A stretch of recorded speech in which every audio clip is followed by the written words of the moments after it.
dia. Bom dia, senhor. Ô moço, me dê 5 reais de pão. Eu tô um pouco ocupado, só pode pedir a Alex ali, por favor? Alex, me dá 5 reais de pão aí, por favor. Moça, é a tampa do liquidificador, a Alex é a moça ali.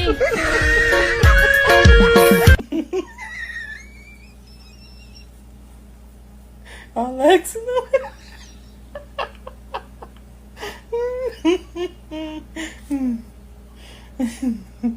Isso aqui não pode ir não, mano.